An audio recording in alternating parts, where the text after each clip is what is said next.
Come here, girl. There. This is what we're here for.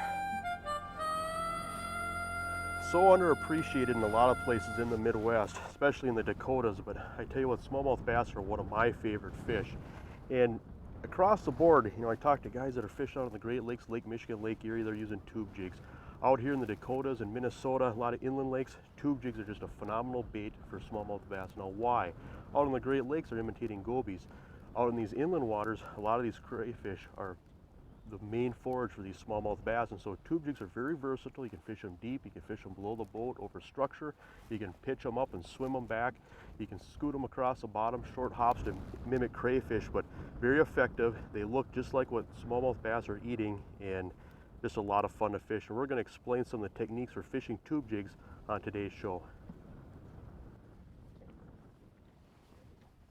Jason Mitchell Elite Series Rods brings you the Daily Log Entry.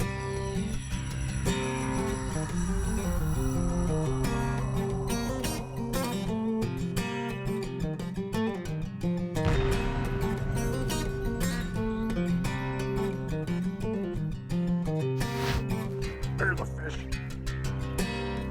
Whoa. Whoa.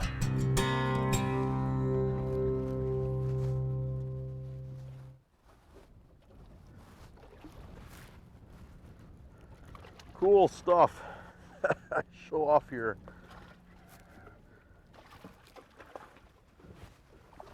There, that's a beauty.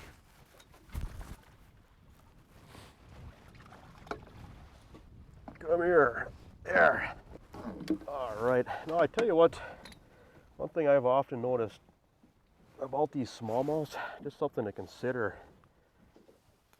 is that there, that's a chunky fish there. A lot of times, some of my favorite days for fishing smallmouths, obviously when there's little wind, sun's out, a lot of times these fish will position right up on top of the rocks, shallow water. You can catch them with top waters. You can use a lot of different techniques, but obviously you can't choose the weather. But a lot of times you get wind, rain, clouds.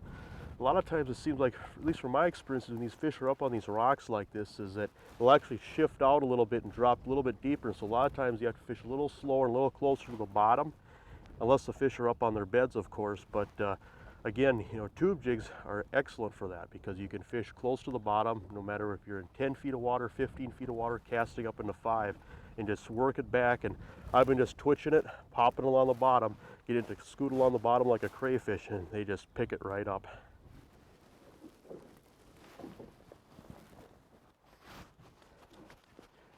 You talk about fish moving up on spots with weather. A lot of times that's the exact opposite of what you'd expect from walleyes, and since you get these gray, overcast, windy days, the walleyes will push in, and move even shallower. But in the case of smallmouths, I've often found where they've just pulled out a little bit. So different fish, different habits. When you look at a tube, it doesn't look like anything specific. It's just a Northland impulse tube, but you can make it look like just about anything by just how you fish it. And like all jigs, the versatility is what makes these baits shine. If you see fish busting the surface, for example, you could swim it and dart it, just underneath the surface. If you're marking fish on your electronics off the tip of a point in 20 feet of water, you can fish it down below the boat, but you can make it look like a lot of different things that fish eat by just what you do with the rod tip.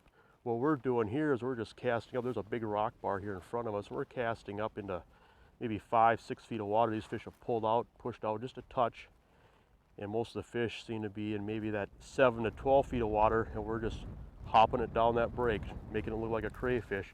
A lot of times when we're on patterns to where these fish might be keying on gobies or crayfish, you might tend to use more browns, greens, orange and black, something that kind of mimics that. But again, white's a great tube color, especially if bass are going on shad here. But it's very versatile. And one thing that I like to do when I'm bumping bottom like this is use the heaviest jig weight that I can get away with without getting hung up. And a lot of times too, like you look in this tube here, get it off here, there's actually a rattle in there. But I like using tubes that are on the heavier side, and I love these rattles.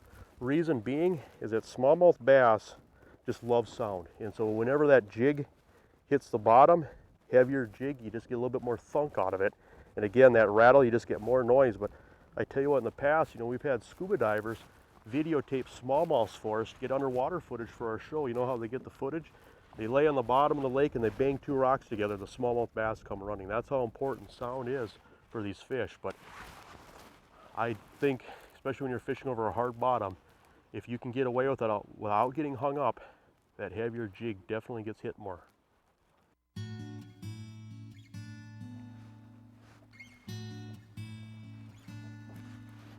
Here's the fish.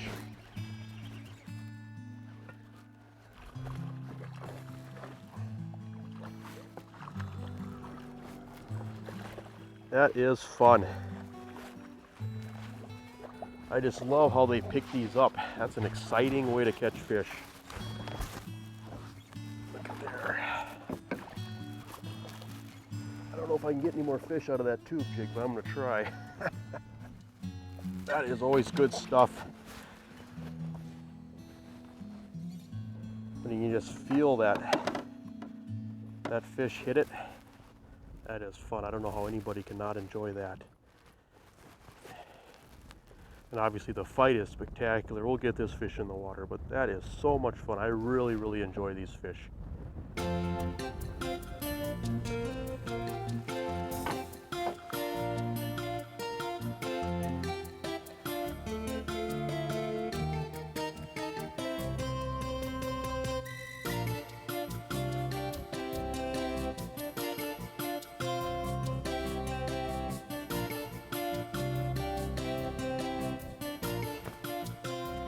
Fish. Whoa! Oh, oh, oh, oh.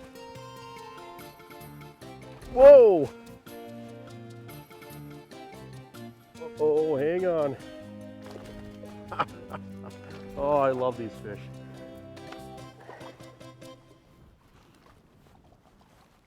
That's a beauty there. Boy, these girls do not want to quit. Look at that rod tip. They just do not want to quit. There. Show off this fish here. He's just a beautiful colored fish.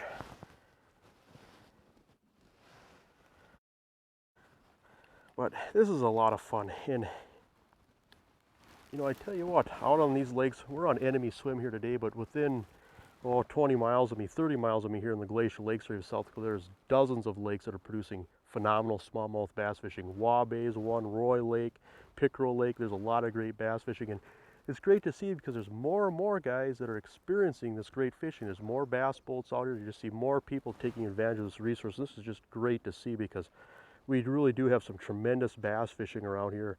And it doesn't count unless people get out and enjoy it. So we'll get this fish back in the water.